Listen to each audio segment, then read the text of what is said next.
Very very important. बार बार कहता हूँ, साइकोलॉजी के एक एक टॉपिक बहुत इम्पोर्टेंट है। और वो नहीं केवल टॉपिक है, हमें बहुत कुछ सिखाते हैं। मतलब लाइफ में जीने का तरीका और अपने आप को मोटिवेट करने का तरीका सब कुछ सिखाते हैं। तो एक टॉपिक है जिसका नाम है मोटिवेशन। इस टॉपिक में क्या ऐसे सेक्शन है जो हमें पढ़ने और जहाँ से क्वेश्चन आते हैं। पहले ही मैं हमेशा किसी भी टॉपिक में कैसे कैसे भाग होंगे वो बता देता हूँ, ताकि आपको इजी रहे कि इस टॉपिक में कौन कौन से सेक्शन है और कौन से सबसे इम्पोर्टेंट है। क्लियर? तो ध्यान दो। सबसे पहले मैंने कहा मोटिवेशन के अंदर हमें पहला पढ़ना पड़ता है अभिप्रेरणा की विशेषताएं। ओके, विशेषताएं मतलब properties of motivation, characteristics of motivation, कुछ भी कह लो। ओके, फिर अभिप्रेरणा की परिभाषाएं, definitions of motivation her chapter में आती है, इसमें भी आएगी। क्लियर? उसके बाद अभिप्रेरणा के प्रकार, जितने स्टार लगाओ उतना कम है, इतना इम्पोर्टेंट है। क्या है? बोलो, अभिप्रेरणा के प्रकार। बोलो, क्या आंतरिक अभिप्रेरणा होती है, क्या बाह्य अभिप्रेरणा होती है। मीनिंग नहीं समझोगे, खाली किताबों में लिखा हुआ जानोगे तो सेकंडों में गलत हो जाएगा, आपको हवा भी नहीं लगेगी। तो इसमें अच्छे से आपके लॉजिक क्लियर करूंगा कि एक्चुअली साइकोलॉजी में बाह्य अभिप्रेरणा और आंतरिक अभिप्रेरणा का मतलब क्या है और उनके और कितने नाम हैं। ओके, नंबर 4, अभिप्रेरणा के सोपान, स्टेप्स। अभिप्रेरणा एक चक्रीय प्रक्रिया है और जब भी किसी को साइक्लिक प्रोसेस कह देते हैं तो उसमें स्टेप्स, पद फिक्स होते हैं।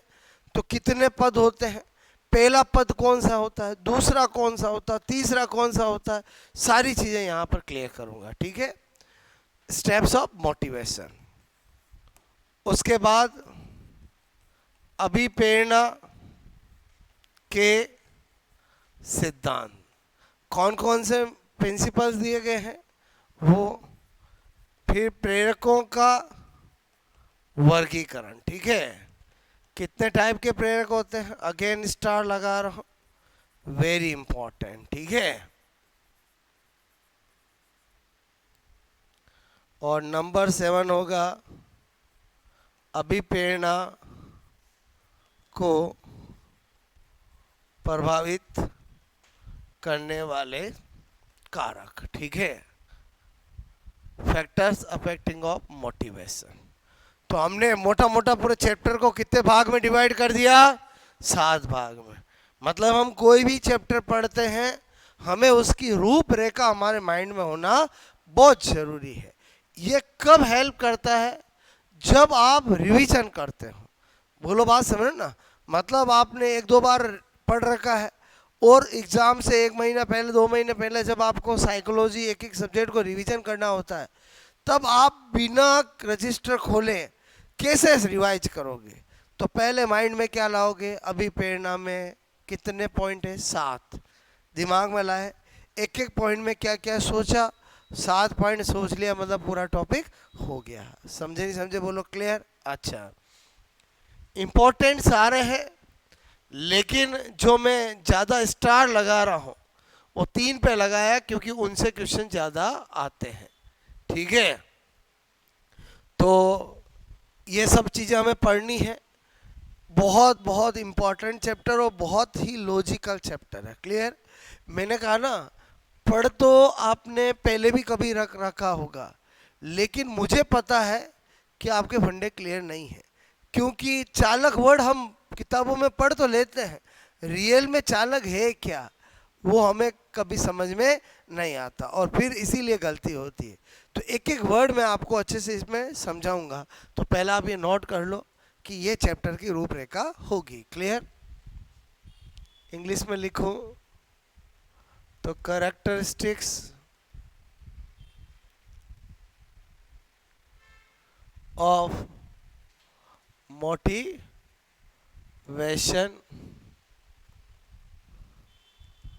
definition of motivation, types of motivation,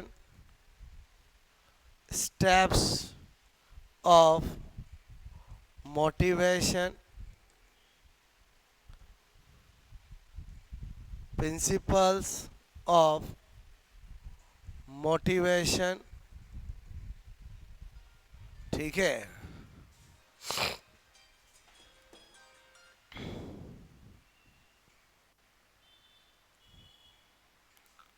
और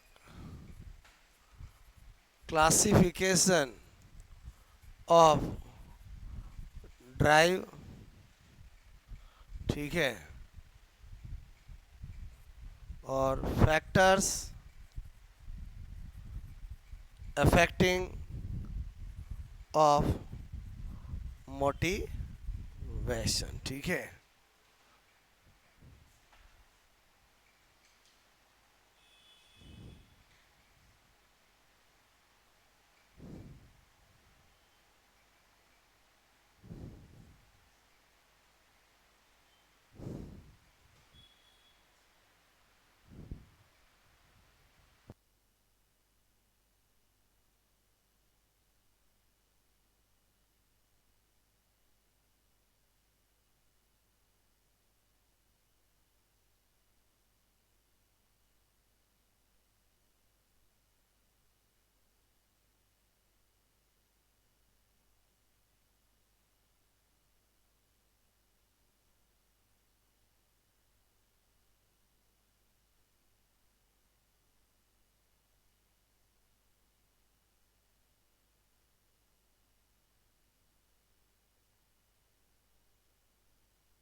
ओके, तो मूव ऑन कैसे होना है? क्लियर हो गया? हेडिंग डालोगे अभिप्रेरणा की विशेषताएं। ठीक है? पूरा इंट्रोडक्शन करते हैं। ठीक है? अभिप्रेरणा की विशेषताएं। ठीक है? देखो 1 2 3 करके पूरा अभिप्रेरणा के बारे में बता रहा हूं। सबसे पहले अभिप्रेरणा मोटिवेशन लैटिन भाषा के शब्द मोटम से बना है। किससे बना? मोटम से बना है, जिसका मीनिंग टू मूव, कोई क्रिया करना, उत्तेजित करना, हलचल करना होता है। क्लियर? पहला पॉइंट क्या बता रहा हूं? अभिप्रेरणा, अभिप्रेरणा मोटिवेशन, मोटिवेशन लैटिन भाषा, लैटिन लैटिन भाषा के शब्द मोटम, खाली से काम नहीं चलेगा, MOTUM ये भी पता होना चाहिए। एक बार एग्जाम में पूछा गया मोटिवेशन लैटिन भाषा के किस शब्द से बना है? ऑप्शन कैसे आए? MOTOM, MOTUM, समझ गए? बोलो तो किससे बना है? मोटम, मोटम MOTUM। ठीक है? बोलो शब्द मोटम से बना है, जिसका अर्थ, जिसका मीनिंग टू मूव। ठीक है? इंग्लिश में अर्थात अर्थात कोई क्रिया करना या उत्तेजित करना या हलचल करना होता है। तो सबसे पहली विशेषता में क्या बताया कि ये मोटिवेशन किस भाषा के किस शब्द से मिला है, तो इस पे भी अंडरलाइन लगाएंगे क्योंकि ये भी एग्जाम में पूछ लेते हैं। क्लियर? तो पहला पॉइंट समझ में आया बोलो। अच्छा, दूसरी बात क्या बता रहा हूं, अभिप्रेरणा किसी भी कार्य को आरंभ करने। अब देखो क्या होता है, जब हम कभी अधिगम पढ़ते हैं तो उसके जो सोपान पढ़ते हैं तो पहला सोपान कौन सा आता है, अभिप्रेरणा आता है। क्लियर?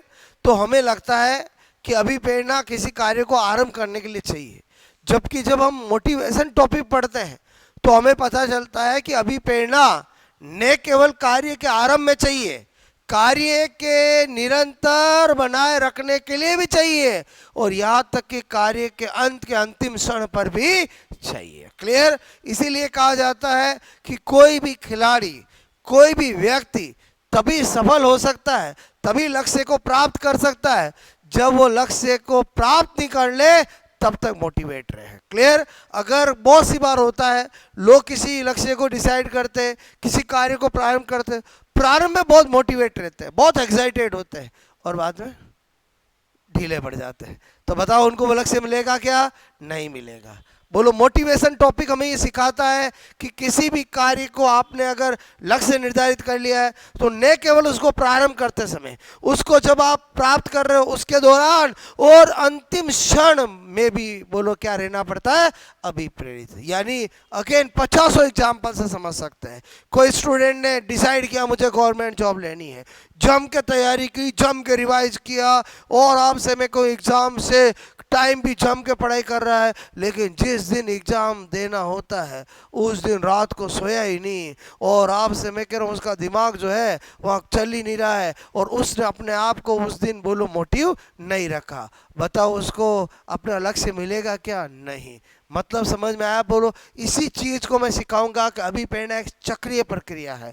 बोलो, प्रारंभ होती है और जब तक लक्ष्य नहीं मिलता है तब तक चलती है। एक बार जो टारगेट बना है वो मिल गया, एक बार अभिप्रेरणा खत्म हो जाती, फिर नया टारगेट, नई अभिप्रेरणा, नया चक्र चालू हो जाता। क्लियर? तो ये मैं इतना क्यों समझा रहा हूँ, विशेषता क्या है, अभिप्रेरणा किसी कार्य को आरंभ करने, मैंने कहा जारी रखने तथा बोलो आपसे मैं को समाप्त करने तक बोलो आपसे मैं को आवश्यक होती है। लाइन समझ में आई? बोलो आपको, अभिप्रेरणा न केवल किसी कार्य को आरंभ करने, जारी रखने का मतलब समझ में आया? बोलो, और समाप्त होने तक क्या होती है, आवश्यक होती है। क्लियर? अच्छा, तीसरी बात क्या बता रहा हूं मैं आपको, अभिप्रेरणा जो है और अधिगम में बहुत सारे ऐसी बातें हैं जो एग्जाम में पूछी जाती है। जैसे अभिप्रेरणा को अधिगम का हृदय कहा गया है। क्लियर? क्या बोला मैंने आपको, अभिप्रेरणा ठीक है, अधिगम का बोलो हृदय ठीक है होता है। यानी इंग्लिश में बोलूं तो मोटिवेशन इज आपसे मैं करूँ हार्ट ऑफ लर्निंग। अब आप इमेजिन करो कि यही लाइन से दो क्वेश्चन बन सकते हैं। अभिप्रेरणा किसका हृदय होता है? बोलो ऑप्शन में आ गया, व्यक्तित्व का, अधिगम का, अरे बोलो आपसे समायोजन का, तो किसका हृदय होता है? बोलो अधिगम का। एग्जाम में क्वेश्चन आ जाए अधिगम का हृदय कौन होता है? बोलो समझ गए, अभिप्रेरणा हो गया, आवश्यकता हो गया, समायोजन हो गया, तो क्या होगा? बोलो अभिप्रेरणा। समझ में आया? बोलो, motivation is a heart of learning. अब आप देखो और कितनी बातें बता रहा हूं। अभिप्रेरणा अधिगम ठीक है का स्वर्ण पथ होता है। ठीक है, मतलब क्या बोल रहा हूं, motivation motivation is a golden road, बोलो मैंने कहा गोल्डन रोड ऑफ लर्निंग, ठीक है।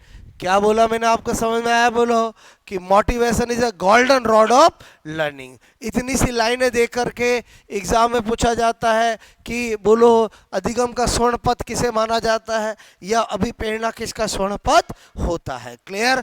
और क्या लिख रहा हूं, अभिप्रेरणा, अभिप्रेरणा अधिगम, अधिगम का सर्वोच्च, ठीक है, सर्वोच्च, ठीक है, सर्वोच्च राजमार्ग, ठीक है, राजमार्ग होता है। क्लियर?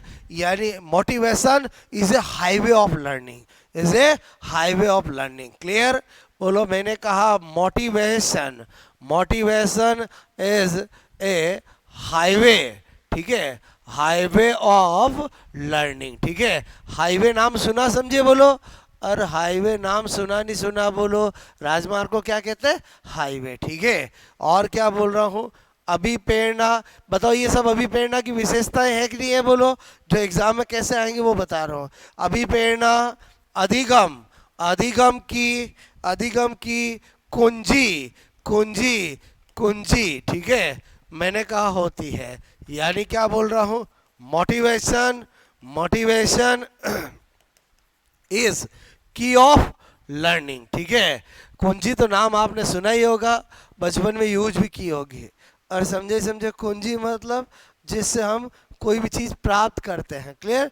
शॉर्टकट। तो यहाँ पर क्या लिखा हो, मोटिवेशन इज ए की ऑफ लर्निंग। क्लियर? अच्छा, उसके बाद की मतलब समझ गए, जिससे हम कोई दरवाजा खोल लेते हैं, ठीक है। उसके बाद अभिप्रेरणा, अभिप्रेरणा अधिगम, अधिगम का शक्तिपुंज, ठीक है, शक्तिपुंज, शक्तिपुंज होता है, ठीक है। यानी मोटिवेशन, मोटिवेशन इज, बोलो is power factor, power factor, ठीक है, ऑफ लर्निंग। मतलब आप सोचो, आप सोचो कि लर्निंग और अभिप्रेरणा में कितना खतरनाक संबंध है। और समझे समझे, बोलो बिना मोटिवेशन के लर्निंग कभी हो ही नहीं सकती। क्लियर? तो आई थिंक मेरी बात समझ में आ रही है, बोलो आपको। अच्छा, नंबर 8 अभिप्रेरणा, अभिप्रेरणा लक्ष्य, बोलो निर्देशित, ठीक है, बोलो निर्देशित लक्ष्य, मैंने कहा निर्देशित, ठीक है, ओके। मैंने कहा अभिप्रेरणा, बोलो निर्देशन, निर्देशन, ठीक है, से संबंधित, संबंधित होती है, ठीक है। अभिप्रेरणा अगर हमारे अंदर होती है तो हमें क्या मिलती है? गाइडलाइन मिलती है। और निर्देशन से संबंधित होती है मतलब समझ में आया, हमें क्या मिलती है?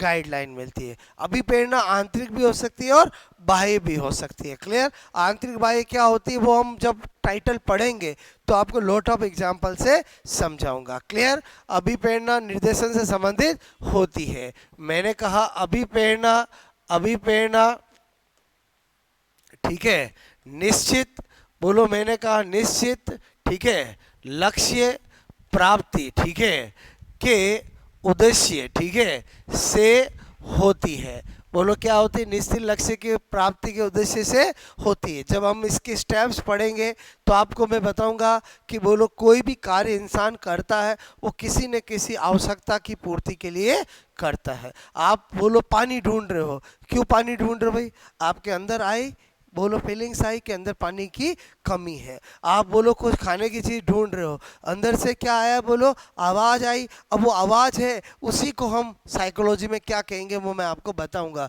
कि भाई अंदर आई, भूख लगी, भूख लगी, भूख लगी, तब तो भोजन ढूंढोगे ना।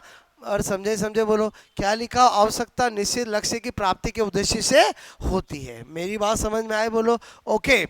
तो ये जो मैं जितनी भी बातें बता रहा हूँ वो आपको क्या पता चल रहा है? अभिप्रेरणा की क्या बता रहा हूँ? विशेषताएं बता रहा हूँ। क्लियर? इसी तरह से अभिप्रेरणा, ठीक है, आंतरिक, आंतरिक तथा बाह्य, ठीक है, बाह्य हो सकती है। ये भी एक विशेषता ही है। बोलो क्लियर? तो आई थिंक आपको जो मैंने अभी बेसिक बताया आपको समझ में आया बोलो? हम किस डायरेक्शन में पढ़ रहे हैं बोलो? इस डायरेक्शन में। मतलब मैं एक डायरेक्शन फिक्स करके चीज़ें बताऊंगा तो आपको बिल्कुल सिस्टमेटिक तरीके से मिलेगी। अदरवाइज तो क्या होगा कि मैं आपको कहीं भी कोई सी चीज़ बता दूंगा तो आपके माइंड में कॉपी नहीं बनेगी। मेरी बात समझ ना? इसलिए मैं पहले ही डिसाइड कर लेता हूँ कि आपको मुझे कैसे सिखाना है। क्लियर? मतलब मैं अभी बोल जरूर रहा हूँ, कहीं भी सोपान बोल रहा हूँ, बोलो प्रकार बोल रहा हूँ, लेकिन वो रियल में मैं यहाँ पर आपको सिखाऊंगा। हम बोलो बात समझ में आए? ओके, तो ये आपने नोट किया। अभी हम पहला टॉपिक, पहला पॉइंट क्या पढ़ रहे हैं? अभी पेना की विशेषताएं। सारी विशेषताएं मैंने आपको समझाई। विशेषताओं में कैसा क्वेश्चन आएगा बोलो? विशेषताओं के अंदर जो क्वेश्चन आते हैं वो दो तीन टाइप के आते हैं। एक तो ये आ जाता है अभिप्रेरणा की कौन सी विशेषता नहीं है। क्लियर? या एक अभिप्रेरणा की कौन सी विशेषता है। चार ऑप्शन होंगे। बोलो ऐसे मैंने लाइन लिखी वैसे लिखी भी होगी, तो आपको नहीं है तो भी आप पढ़ के पहचान जाओगे, और बोलो आपसे है तो भी पहचान जाओगे। और जो डायरेक्ट क्वेश्चन आते हैं, अभिप्रेरणा को किसका हृदय कहा गया है, वो तो आपको इन लाइनों से पता चल ही जाएगा। बोलो हिंदी इंग्लिश दोनों लिखा मैंने। क्लियर? नोट करोगे?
एक एक लाइन समझ में आई बोलो आपको?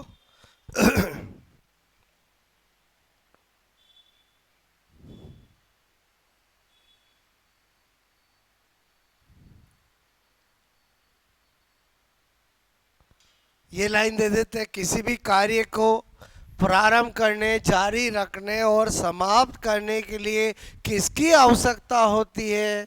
आंसर क्या होगा? अभिप्रेरणा की। मतलब आप समझ रहे हो ना यहाँ से कैसे क्वेश्चंस आएंगे? ठीक है?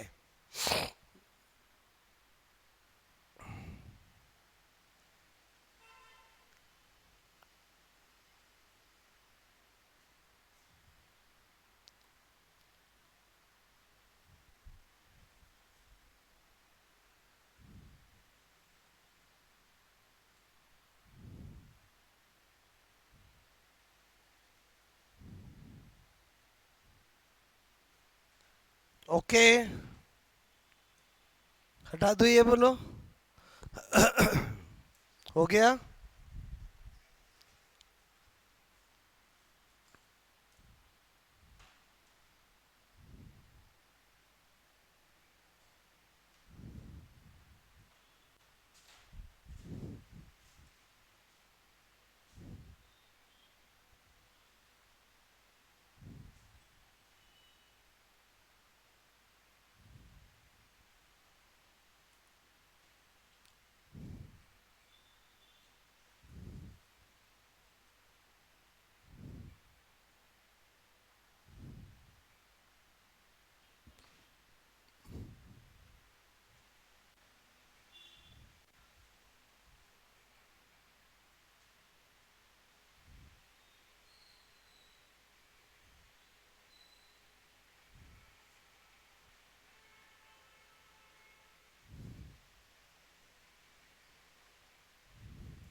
ओके, क्या है ये?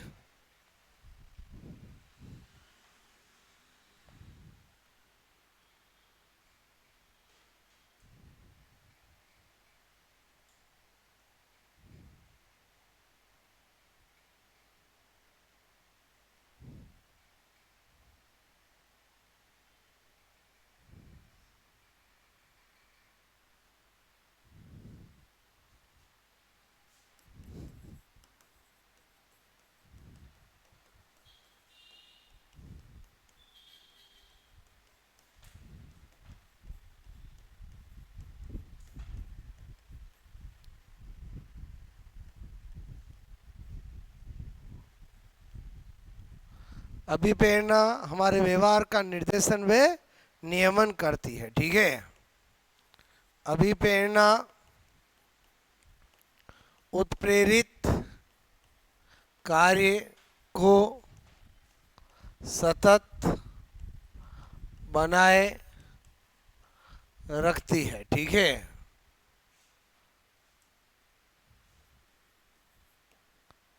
लक्ष्य प्राप्ति के पश्चात अभिप्रेरणा अभिप्रेरणा समाप्त हो जाती है। अभिप्रेरणा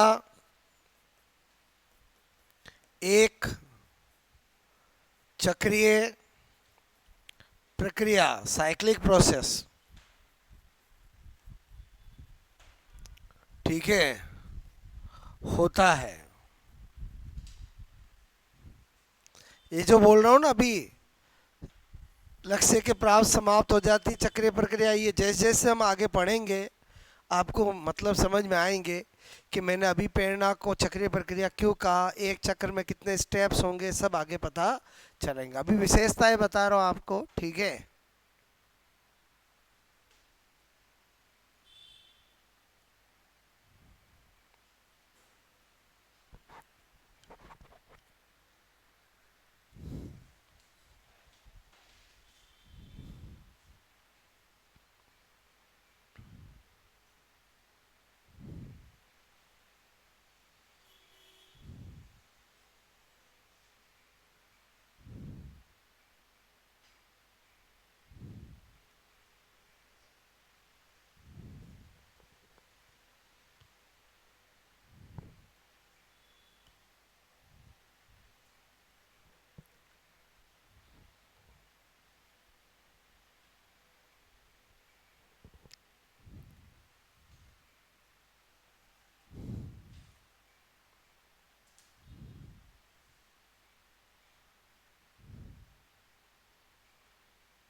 ओके,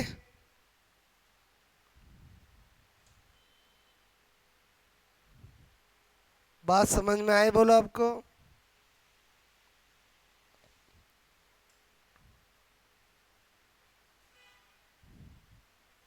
किया नोट बोलो, ठीक है। अच्छा अभिप्रेरणा की विशेषता बताई। अभिप्रेरणा टॉपिक में हमें कैसे क्या पढ़ना, मैंने आपको माइंड सेट कर दिया कि हमें कैसे 1 बाय 1 चीज़ें सीखनी है, क्लियर। अब मैं आपको एक छोटा सा बोलो टॉपिक बता रहा हूँ, जो अभी हमने बुद्धि पढ़ा था उसी का है, संवेगात्मक बुद्धि, ठीक है। ओके, कभी कभी एग्जाम में क्वेश्चन आ जाता है, तो संवेगात्मक बुद्धि एक छोटा सा कंटेन होता है, जो वो भी हमें आना चाहिए। ओके, जो हमने बुद्धि में स्टडी नहीं किया था, तो एज ए स्पेशल नोट बता देता हूँ, क्लियर। ओके, इधर देखो, संवेगात्मक बुद्धि मतलब क्या होता है? इमोशनल इंटेलिजेंस, ठीक है। अगर कभी संवेगात्मक बुद्धि को लेकर आपको कुछ भी एग्जाम में पूछा जा सकता है, वो क्या बातें पूछी जा सकती है, 1 2 3 करके लिख रहा हूं, ध्यान से समझना। मैंने कहा संवेगात्मक बुद्धि के जनक पूछे कभी भी, बोलो प्रतिपादक पूछे, ठीक है, तो हमेशा कौन होगा? Daniel Goleman. कौन होगा बोलो? डेनियल गोलमैन, ठीक है, वेरी इंपॉर्टेंट। संवेगात्मक बुद्धि, फादर ऑफ इमोशनल इंटेलिजेंस कौन है? डेनियल गोलमैन, ठीक है। नंबर 2, संवेगात्मक बुद्धि शब्द का प्रयोग सर्वप्रथम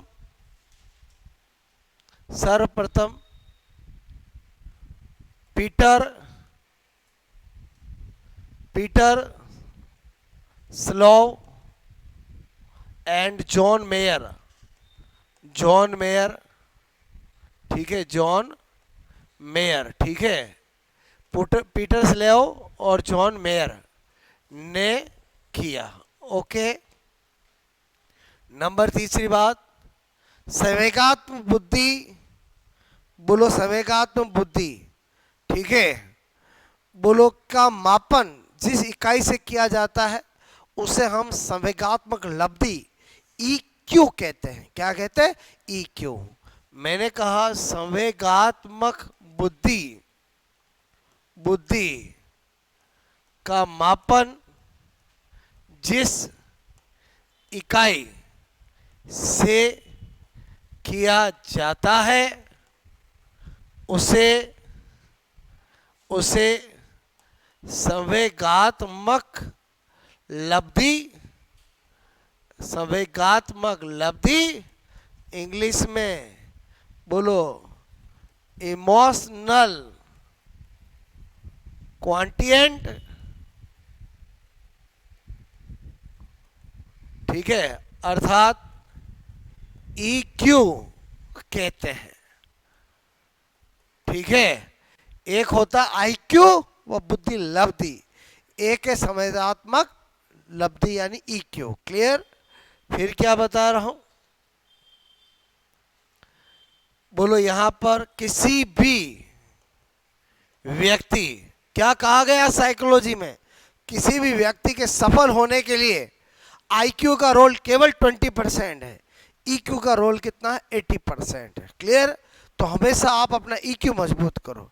अब दिमाग में आता सर ये IQ EQ क्या है? IQ का मतलब आप जो भी चीज़ें पढ़ते हो वो याद हो जाना। EQ का मतलब क्या है? उसको अच्छा परफॉर्म करना। बोलो आप एग्ज़ाम के टाइम पे हड़बड़ाना नहीं, घबराना नहीं, और समझे बोलो। क्लियर? बहुत सारे लोग पढ़ तो बहुत लेते हैं लेकिन एग्ज़ाम से एक दिन पहले ही उनको नींद नहीं आती है और अब क्या करेगा, अब क्या होगा, ऐसा करने लग जाते हैं। तो ये इसका मतलब उनका क्या कमज़ोर है? EQ कमज़ोर है। क्लियर? तो किसी भी व्यक्ति, बोलो किसी भी व्यक्ति के सफल मतलब सक्सेस होने में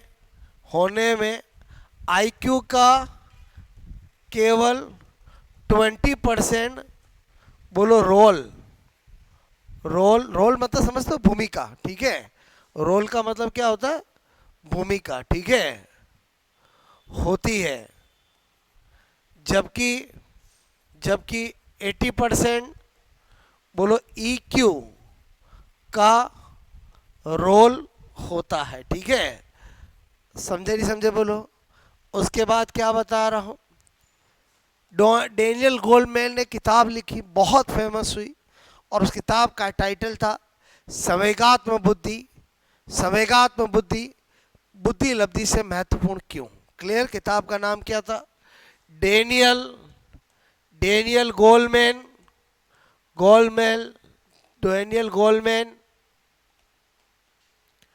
ठीक है, द्वारा प्रकाशित प्रकाशित बुक, ठीक है, क्या थी बोलो? संवेग, बुक का नाम क्या था? संवेगात्मक, संवेगात्मक बुद्धि, ठीक है, बुद्धि लब्धि से महत्वपूर्ण क्यों, ठीक है। ये इनकी किताब का टाइटल है। बोलो ये किताब का क्या है? टाइटल है, संवेगात्मक बुद्धि, बुद्धि लब्धि से महत्वपूर्ण क्यों, क्लियर।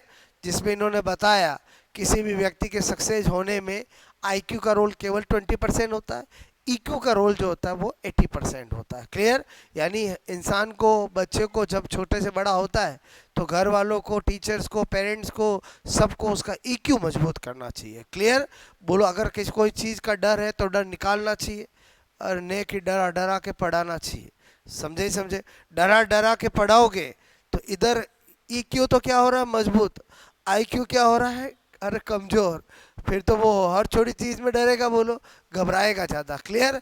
तो ईक्यू को मजबूत करना चाहिए। यहाँ तक बात समझ में आ रही है? अच्छा, संवेगात्मक बुद्धि क्या होती है? वह बुद्धि जिसे व्यक्ति दूसरों की भावना को, दूसरे के संवेग को, दूसरे की फीलिंग्स को अच्छे से समझ सके, क्लियर। बोलो खुद की भावना, खुद की फीलिंग्स को तो समझ ही लेते हैं। जिसका ईक्यू मजबूत होता है वो दूसरों की भावना, संवेग और फीलिंग्स को भी समझता है, ठीक है। तो आपसे मैं कह रहा हूँ यहाँ पर ईक्यू, संवेगात्मक बुद्धि, संवेगात्मक, ठीक है, बुद्धि के द्वारा व्यक्ति दूसरों के संवेग,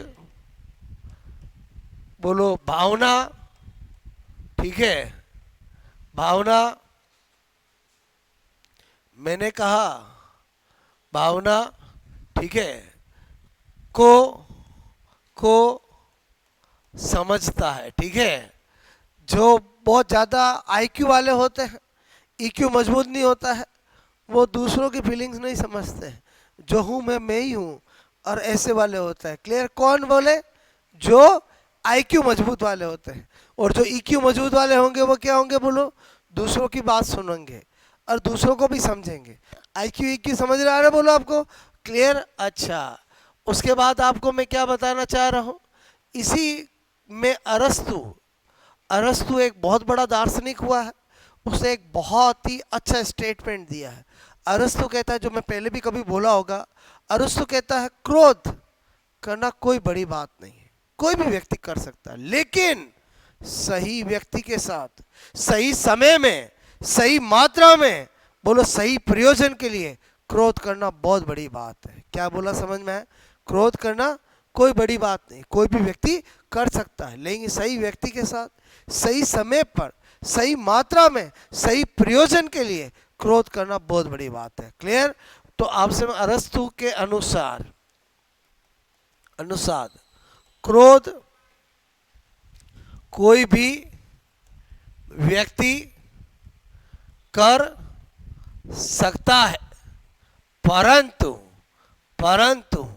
परंतु सही व्यक्ति, ठीक है, पर सही समय पर, सही मात्रा में तथा सही प्रयोजन, ठीक है, प्रयोजन, सही प्रयोजन के लिए क्रोध करना बहुत मुश्किल, ठीक है, बहुत, आपसे मैं कह रहा हूँ मुश्किल, ठीक है, बहुत मुश्किल, ठीक है, होता है। बहुत बड़ी बात होती है, बहुत मुश्किल होता है, क्लियर। तो ये अरस्तु का स्टेटमेंट समझ में आया? बोला आपको। इसका मतलब हुआ कि बहुत सी बार लोग, बोलो कहीं पर भी गुस्सा होता है, हर किसी पे भी निकाल देते हैं। और समझे अरस्तु क्या कहता है? उनका ईक्यू क्या है? कमज़ोर है। और समझे क्रोध अगर आ रहा है तो किस पे करना है, कितनी मात्रा में करना है, किस समय करना है। बोलो बात समझ ना। 4 जने बैठे हैं, आपको किसी पे गुस्सा आ रहा है, वहीं पर सारी भड़ास निकाल दी, क्या कमज़ोर है? ईक्यू। ईक्यू कोई बाजार में थोड़ी मिलता है। और ईक्यू को समझो आप, मैं क्या कहना चाह रहा हूँ। अगर वही व्यक्ति, अगर सपोज दैट बोलो कोई नहीं हो, उस समय जितनी बात हो उतना ही क्रोध करे। और समझे समझे, बात छोटी है तो क्रोध छोटा, बात बड़ी है तो क्रोध बड़ा। समझे सब में क्या कहना चाह रहा है, रस तो समझ में आई मेरी बात? वो ईक्यू मजबूत वाला होगा। क्लियर, समझ में आई कि नहीं आई बोलो? तो ये जितनी भी बातें हैं जो संवेगात्मक बुद्धि को लेके पूछी जा सकती है, वो मैंने आपको बता दी। क्लियर? तो आपको मेरी बात समझ में आए बोलो, नोट करोगे?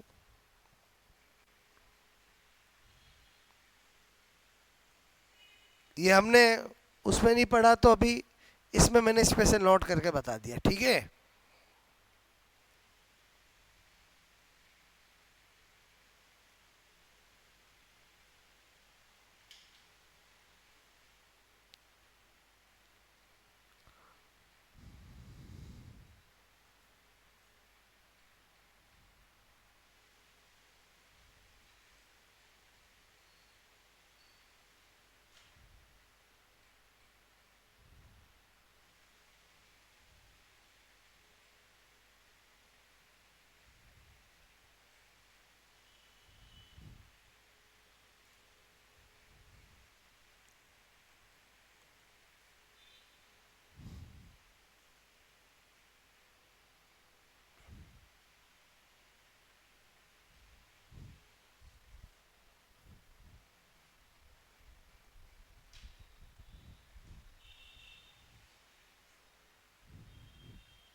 एक एक लाइन समझ में आ रही बोलो आपको?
वन वर्ड बोलो, ठीक है?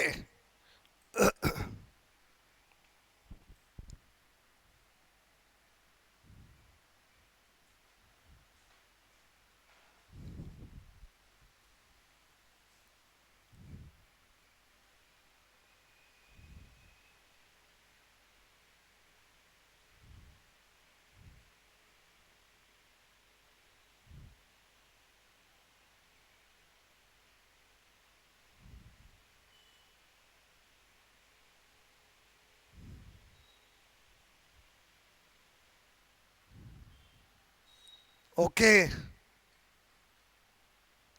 हो गया?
ठीक है, ये तो छोटा सा कंटेंट मैंने आपको बताया, ठीक है, जिसका नाम क्या था, समय का आत्मा बुद्धि। ठीक है, ये बेसिकली जो अपना बुद्धि अभी चैप्टर पढ़ा था उससे रिलेटेड था। ओके,